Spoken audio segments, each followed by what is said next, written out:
Hi, so today I'm going to be updating my recommended equipment list to include some new stuff.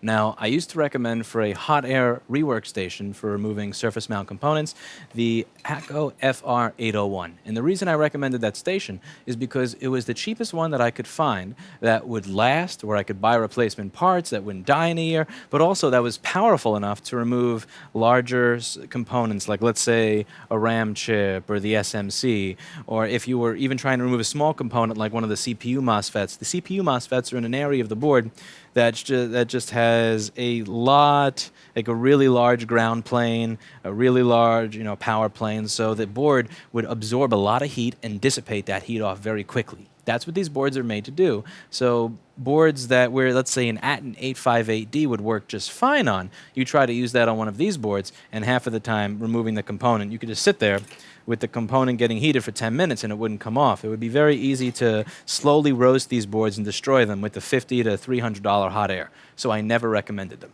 Now, the Hakko FR810 has been discontinued. You can't really find it on the used market much anymore.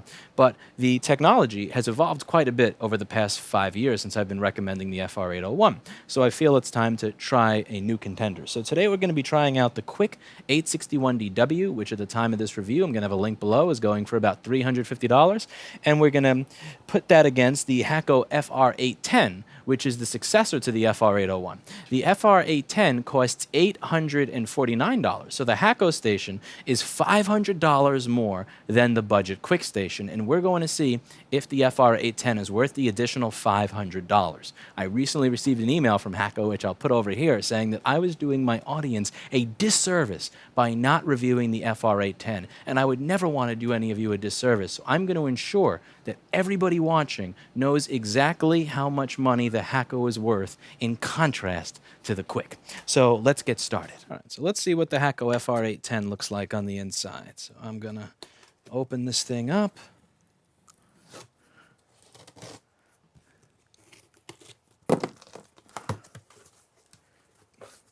So we've got the manual, got the temperature distribution chart. I'm not going to read this shit. We have an instruction manual. I don't read instruction manuals for hot air stations, which is a point of contention for a lot of people. I don't think you should have to read a manual to know how to use a hot air station. If you look at my Weller WHA900 over here, you'll see that, on, do this.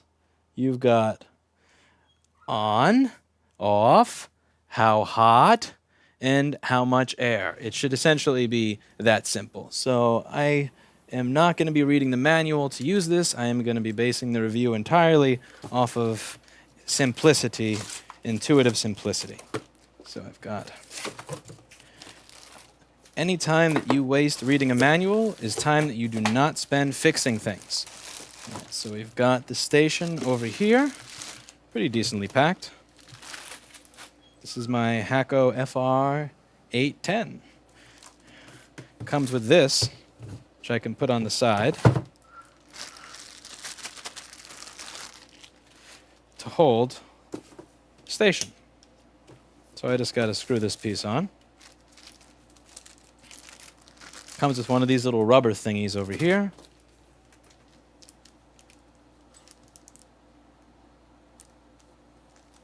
And it comes with this thingy. Actually, I don't have to screw this in. There we go. So this just kind of slides in over here. So that's kind of cool. This is actually already an improvement over the Hakko FR801. Because on the FR801, you had to screw this piece in. And on the Hakko FR810, this holster for the hot air nozzle, the hot air handpiece, just kind of slides in. And then there's a little knob over here that you turn. And you turn the knob. And it's nice and secure. That's not going anywhere. And it fits in very nicely.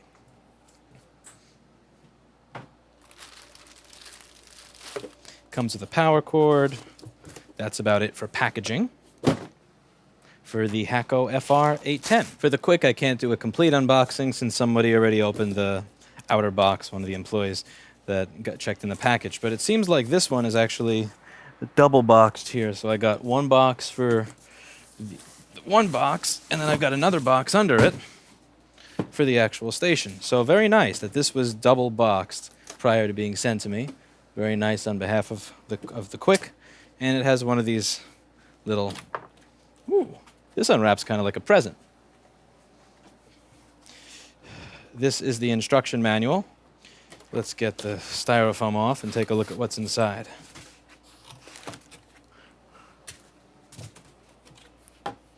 So we've got our Quick.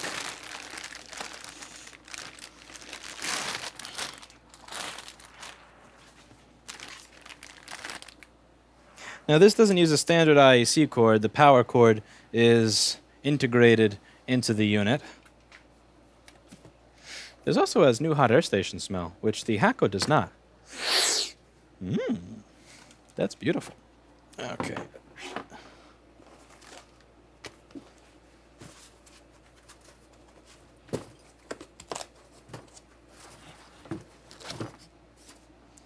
Comes with this. Let's put the Quick down over here for a moment. Comes with a box of nozzles.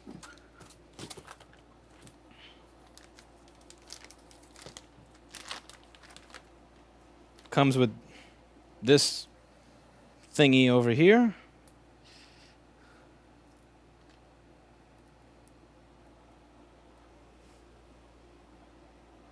Oh, not sure what I'm going to do with that.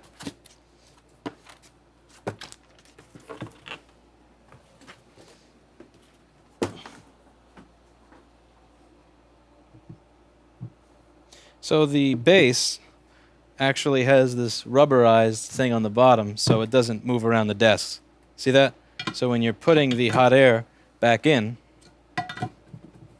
well, I guess it moves around a little bit, but it's pretty nice.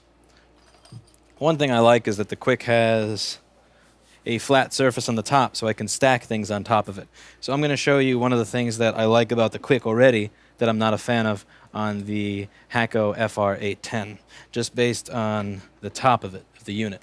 So this top of the unit has a flat section in the middle, whereas the Hakko FR810 does not really have that flat section going all the way back. It's got this raised portion up here for the handle if you want to move it around. So let's say you're like me and you want to stack your stations one on top of the other. One of my criticisms of the FR810 was that it makes that a little bit more difficult. Like here, I can put this right over there. On here, I put this there, but it's tilted, so it kind of slides as you touch it. Like this, it's a little bit more of a sturdy area than this, which is, you know.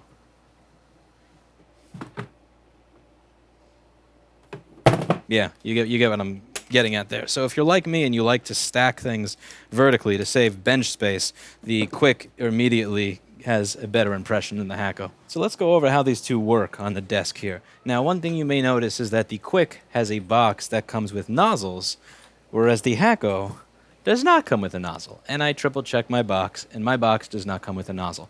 So once you're done with paying Hakko $850 for the hot air station, you're also going to have to pay them $20 to $30 a piece to get the nozzle that you want. So I'm going to be doing my test without the nozzle because I scheduled this review for today. I got a lot of stuff to do this week, and they sent it to me without a nozzle. So that's what you get. So we're going to be removing some chips. I'm going to, just to make it a fair comparison, I'll have the nozzle off on the Quick. So let's turn these things on and see how it is you make them work. Now, the Hakko says P5, and I don't know what that means. And the Quick says dash, dash, dash. I'm not quite sure what that means. So let's see how easy it is to just get one of these things to turn on. So in the Quick, I hit channel 1, and it says 200C. And let's see how do I turn this thing on. So again, I'm not going to read the manual because I think that if you have to read the manual to use the station, there's something fishy going on there. Now, the first thing I notice about the Quick is that as soon as I turn it on, I'm not sure if the camera here will show it, is that the lights in my office are noticeably flickering. So let me just make it so that you can probably see that. So that's my light up there. And I'm going to turn on the Quick. And the Quick is very smart. It actually turns on as soon as you remove it from the handpiece. But yeah, the lights in my office are very noticeably flickering. I'm not sure if the camera is able to capture that, but it is kind of giving me a bit of a seizure there. So let's just go back to where we were. Let's move this. Yeah, you can't really see that. So using the quick is fairly simple. Anytime I want to use it, I just take it out of the holster. When I want to change the temperature, I hit up on temperature. And if I hold it down, the temperature will go up quickly. Very simple to change the temperature. And this is an important one. Same thing with air. If I want to change the air, changing the air is very simple. You just have to hit one button. There's no funny menus to go through. It's very easy to use. Now, that's one of the complaints that I've had about some of the newer hot air stations from Hakko, is that they have this kind of alarm clock interface. So these both have a digital interface. And I've often expressed my preference for the analog interface that's present on my WHA900 because I can easily change temperatures and easily change airflows based on what I'm working on without much issue. Even if I'm still in the microscope, I can just turn the knob, I can do this. It doesn't require that I stop what I'm doing to look at it. And this is something that is pretty important. So if I'm, let's say, if I'm working on a MOSFET by the CPU, then let's say if I'm working on a MOSFET by the CPU, I may want to lower the air because I don't want to heat up the CPU too much. If I'm trying to remove a large component like, let's say, this RAM chip, and I'm far away from anything I have to care about heating, I may, at that point, decide I want to have more airflow. So I'm always constantly changing things like airflow and heat, and it's very important to be able to do so quickly. So let's see how we do that on this Hakko. So I'm going to take this off, and I think you got to hit one of these buttons to turn it on. So there we go. So I just hit a button, and I turns it on. Now, one thing I'll give the Hakko credit for is that the lights in my room are flickering considerably less with the Hakko than they are with the Quick. So the power supply in the Hakko does appear to be cleaner than the power supply in the Quick. I'm not basing that on any objective measurements. I'm just basing it on the fact that I don't feel like I'm getting a seizure just from turning the hot air on. Now, let's see the difference. So if I want to change the temperature on this one, if I want to change the temperature, I hit down or up. If I want to change the airflow, I hit down or up. It's that simple. If I want to change the temperature on this thing,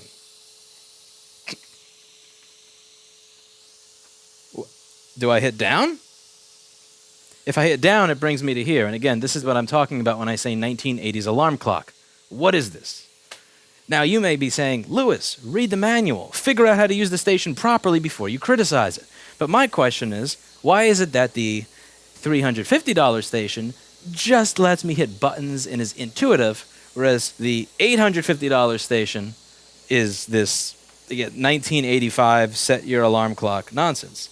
So I'm not sure what any of this is. Is there an indicator on, is there something on the screen that says what this menu is for? No. Is there any indicator that tells me what this is? No. How do I get back to the other page? Am I at 600 degrees? Like what So this is going to be your airflow over here.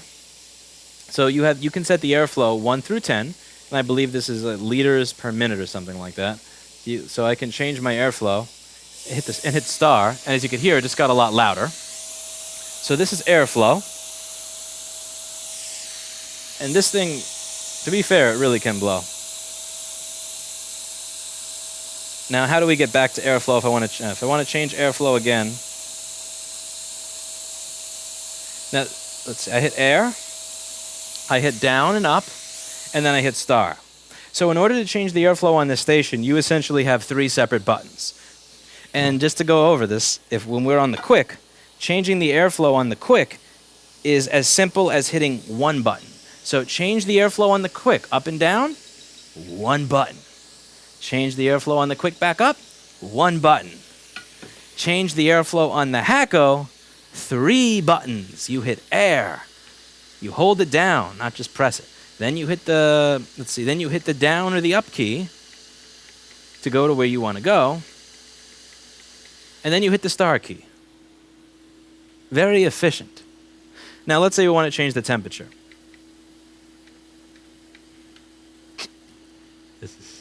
All right, so is this temperature? No, okay, I think you have to hold star down. All right, and go here. Is this temperature? I don't think this is temperature because I don't think temperature can be 4 digits. Yeah, I'm pretty sure this, or is this Fahrenheit or Celsius? Maybe that's Fahrenheit. Yeah, maybe this is Fahrenheit, so let's get an idea of that. And then there's dashes. I have no idea what the dashes are for, and hell if I'm looking into that. The next feature I want to go over on the Quick is programming it. So here you'll see it says channel 1, channel 2, and channel 3. What I liked about this station was that it only takes one button click to change the temperature up and down. It only takes one button click to change the airflow up and down, which is actually even better than the JBC JTA station. That JBC JTA, as good as it is, you have to hit menu and then air, or menu and then temp, if you want to change between air and temp. Here, you hit one button. And if you want to change between these three profiles here, you can simply hit one button. So here, you can see that I have 150 Celsius at 120 air saved at channel 1. If I hit channel 2, it'll change the temperature. If I hit channel 2, it'll change the temperature to 250 Celsius and 120 air. And if I hit channel 3, it'll change to 320 Celsius and 120 air. So you can very quickly change between different airflow and heat by just hitting one button. This is very useful to me because, as I've said in the past, if I'm removing a MOSFET by a CPU, I want more heat, less air. And if I'm removing, let's say, an SMC that doesn't have anything around it that I have to worry about heating, I may want more airflow. So I don't have to change heat and air. I can just hit one button immediately and be there. So this is set up so well that I could be sitting in the microscope and not even have to remove my eyes from the microscope. Just feel around, and the buttons are very easily indented. There's this little oval shape around them so I can find it without removing my eyes from the microscope. Now, there's one confusing part of programming the Quick that I want to go over here because I know that a lot of people that read the manual are going to drive themselves nuts like I did. So here it says what you have to do in order to set it is, click onto the temperature that you want, and then it says after setting the temperature and airflow, click channel 1 or 2 or 3 to save the setting data to channel 1 or 2 or 3. And that's not exactly correct. And this is one of those areas where I don't like reading instruction manuals because the instruction manual never explains all the itty-bitty details. So let's say I set my temperature to let's say I set it to 500, right? And I want to save that as channel 2. So I click channel 2. I click channel 2. I click channel 2. It doesn't do anything, right? Watch this. And now I click channel 2 again after waiting a few seconds, and it changes me over to the channel 2 profile that I had of 250 Celsius. It's not saving the temperature at all. It's changing it over. So let's do this again. So let's say I set my temperature to 450, and I want to save that as channel 2. What you have to do is you have to hold the button down. You don't click the button. You hold it down for maybe 3 seconds, and then you hear that beep, and that's the point at which it saved your profile to channel 2.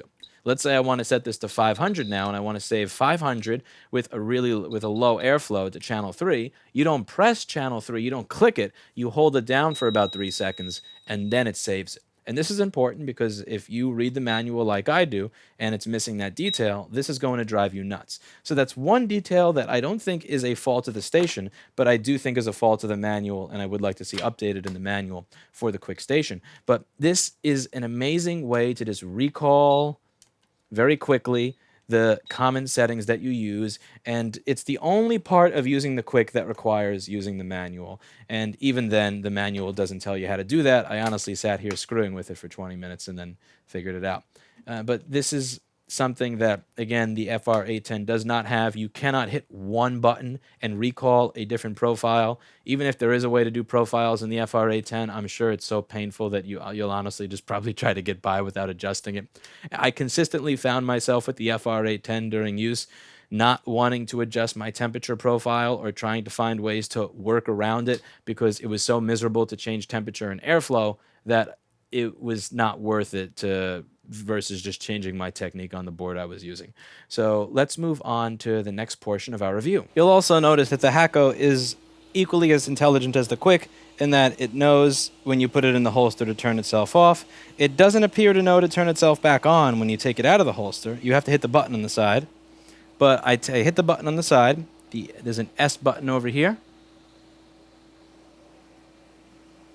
Focus. Okay, or don't focus. So, and when I put it back in the holster, when I put it back in the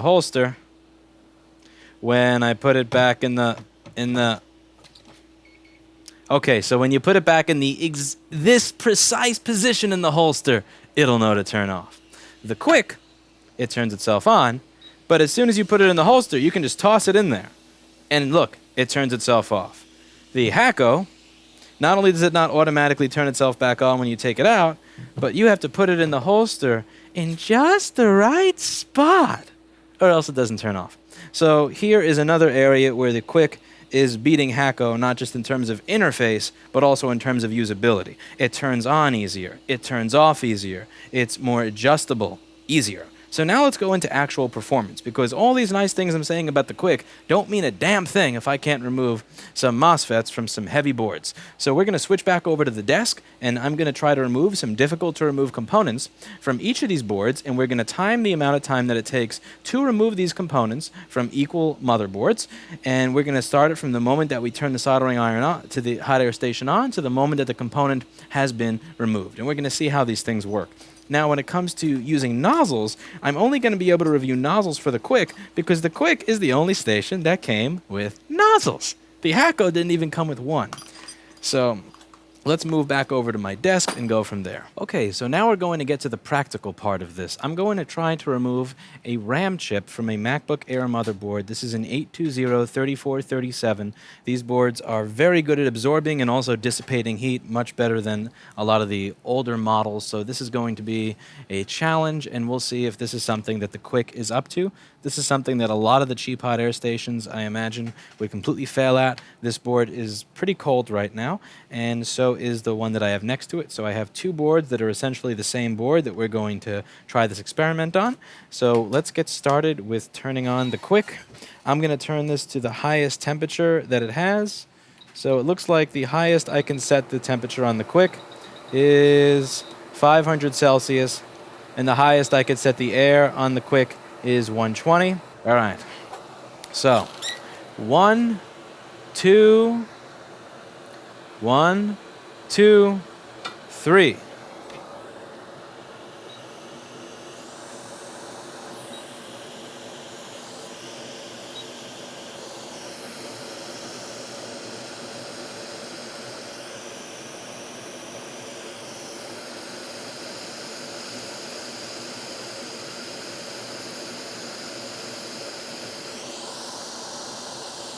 This board is completely dead and missing everything, so I'm not really worrying about preheating the board first, nor am I really worried about knocking anything off, because this board is essentially junk. Okay, it looks like the chip's starting to move a little bit. And it's off.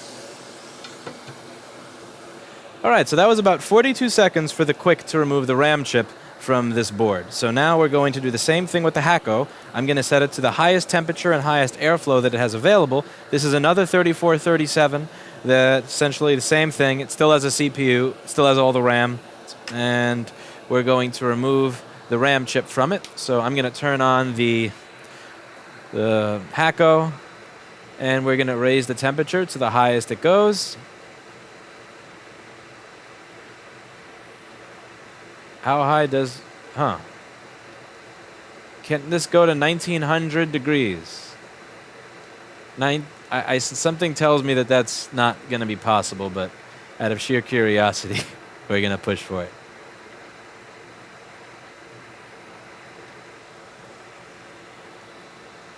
Oh, jeez, this is annoying to set temperature on.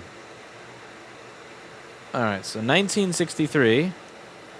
Oh, I get it. It's not letting me set it, so I can just keep hitting the star and it's not going to work. So it doesn't even tell me when I've hit the arbitrary limit. I just have to guess by hitting the star over and over again. So let's see what the highest temperature is. 1063? No, that's too high. Is that too high? Yeah, okay, so 1063 is... No, I can still go higher than that. All right, so if I want to set the hottest temperature that the Hakko goes... Let's see, is it 1163? Oh, no. Okay, too high. Maybe 1100. Let's see, 1100. 1103? No, 1103 is good. All right, so let's continue. Maybe it's 1150. You see where I'm getting at when I say that this interface is not exactly fitting of something that costs more than twice as much as the Quick. Okay, 1149 is too high. You know what? Fuck it. I give up. I'm just going to... 1129... No, 1119, fucking close enough. All right, maybe 1120 is the hottest, like I give a shit at this point. And we're going to put the air as high as it goes. Going to put the air up to 9. All right, now we're going to get started. So that's my chip. And we're going to take this out. 1, 2, 3.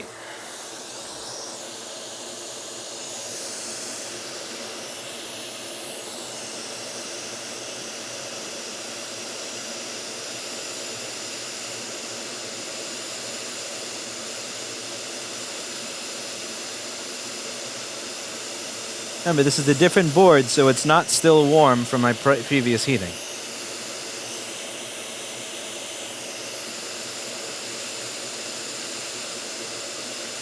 And just like the last board, this is a dead, destroyed donor board, so I don't particularly care for the condition of it or the fact that I'm shocking it by not preheating it before doing this. If this were a real repair, I would be preheating properly from a little further away, rather than just going straight balls to the wall at the chip.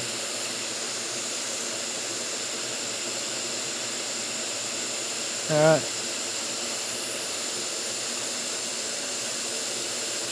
Still on there.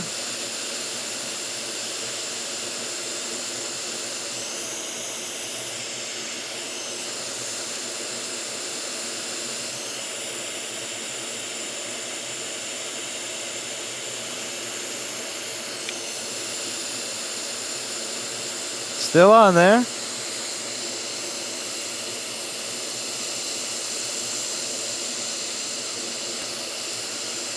Are we even close?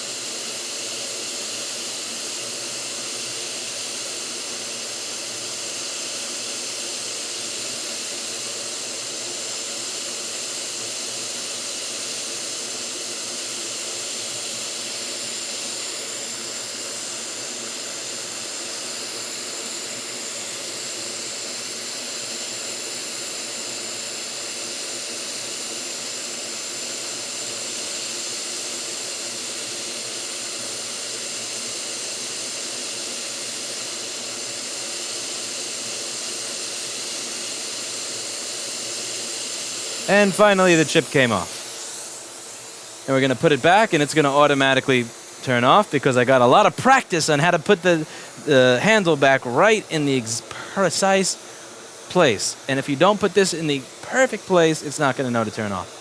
So let's see, how much time was that? All right, so obviously this is using Celsius, not Fahrenheit, so me setting the temperature to 1,000 degrees was silly because this is not going to go up to 1,000. My Weller WHA900 does go up to 1,000 degrees, but that is because it is measuring in Fahrenheit, not Celsius. And can you blame me? It's not like they show what units they're using on the display here.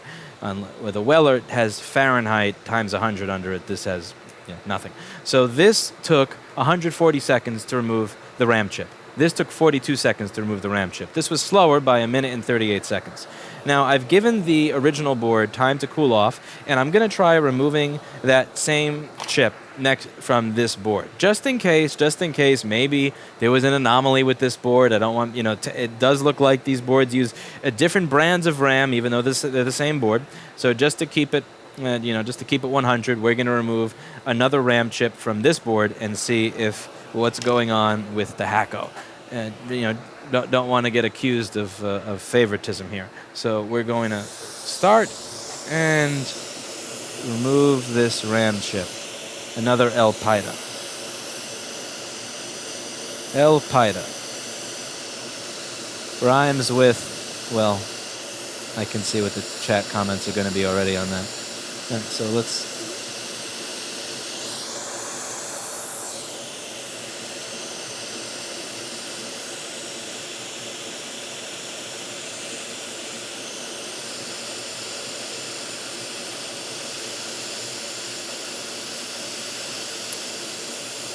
Nope, not even close yet.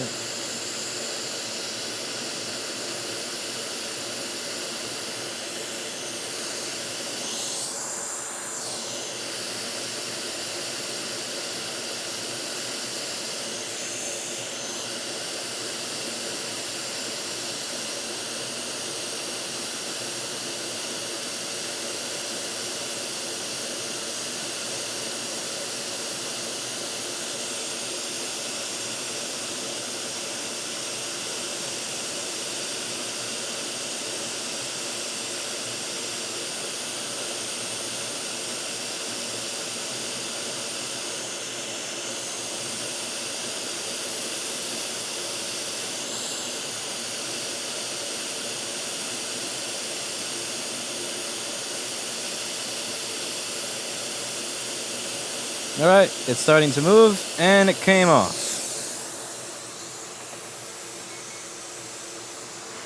Okay, now on the same board that I had originally tested the Quick with, the Quick removed the chip in 42 seconds on this board. The Hakko removed the chip on this board in 96 seconds. So even on the same board, Hakko was trailing the Quick by 56 seconds. So now we're going to go over to the board that the Hakko took 140 seconds to remove the chip on. This board has gotten cold now, and I'm going to try to remove one of those RAM chips with the Quick. So I'm going to get this under the microscope so you can see it. This is the board I originally tried the Hakko on, and we're going to get started in 1, 2, 3.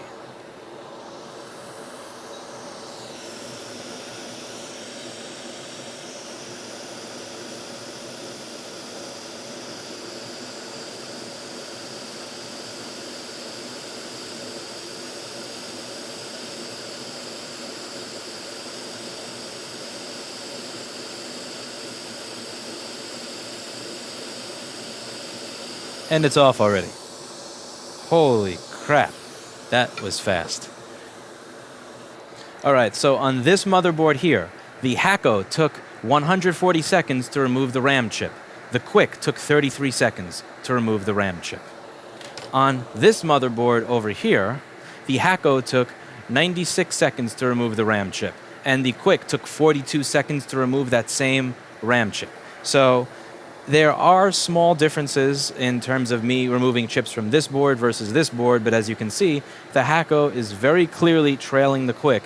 In each instance, it took the Hakko more than twice as much time to remove the chip than it took the Quick to remove the chip from that same motherboard. So I'm just going to go over the nozzles that come with the Quick. I can't do that with the Hakko because the Hakko didn't come with any nozzles, but we're going to go over some of the nozzles that the Quick came with for free in the package that I bought, and we're going to show you just how it works, just actually doing some real desoldering of small components and things like that. And then I'm going to go on to my final thoughts, and we will be finished with the review. So the Quick included a box, and that box has 3 nozzles in it. So I've got a really thick one, I've got a semi-thick one, and then I have a thin one. So that doesn't say on the nozzles what the sizes are. I'm not going to try to guess. This looks like this one's maybe 7 millimeter, this one's maybe 4, and this one's maybe 2.5. And I usually prefer the larger one. So let's So it automatically turned itself on and started heating right as I was putting the nozzle on. No good. All right, so it seems that the nozzle goes on here pretty simply. So you just push it in and you twist, nothing crazy.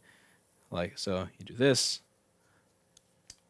And there we go. Seems secure in there. Let's see, is it going to fall out? Anything funny? Nope. So let's see how it works when I try to remove some other components. And let's just see how powerful it is. Let's just say for removing something like an ISL6259 over here.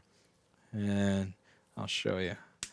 All right, so I'm not going to need full airflow for this. So I'm going to lower that.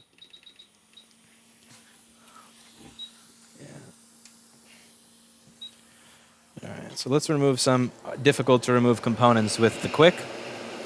So the ISL6259 is a chip that is usually on a part of the board that's dealing with the direct charger DC and voltage, and also the main PP-Bus G3 hot power line that powers everything. So it's very, very common that the cheaper hot air stations find difficulty removing this. And as you can see, the Quick takes it right off. Let's try removing a RAM chip with a nozzle with the Quick, because most people will be using this with a nozzle, and I may up the air a little bit. And as you can see, that's incredibly simple to do with this station.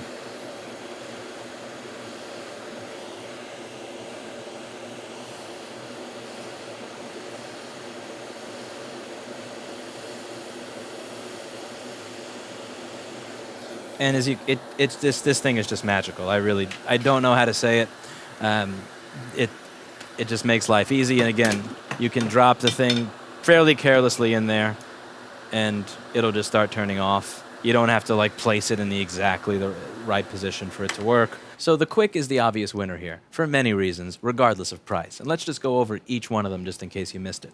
The first reason that the Quick is better, above all other reasons, is the interface. The interface on this station is easy, simple. If you want the temperature to go up, you just hit up. If you want the temperature to go down, you just hit down. If you want more airflow, you hit airflow up. If you want less airflow, you hit airflow down. It's that simple. You don't have to hit a little star. You don't have to deal with it changing, and you don't have to deal with, oh, how many times do I hit the star, and what do I do afterwards to confirm that I've changed it? It doesn't give you P5. It doesn't give you random dashes on the screen. It just gives you what you want. In the Hakko, it says P5, and then it has a bunch of dashes, and then again, this is like using a broken 1980s alarm clock. The second reason that the Quick is better than the Hakko is just the basic interface. The Quick is much more sensitive, so when you pick it up, it knows to automatically turn on. There's no buttons on it. The Hakko has buttons on it to turn it on and off, and if you're like me, you know damn well that you're going to accidentally hit this button while you're working and turn your station off in the middle of a profile, because you hold this handle like so, right? Which means that your fingers, or this thing between your index finger and your thumb, is going to do this. Watch. At some point, you're going to turn it on while you're moving it like this and go whoops, or turn it off when you don't want it to turn off. You don't have to worry about that with this because there's no button on it.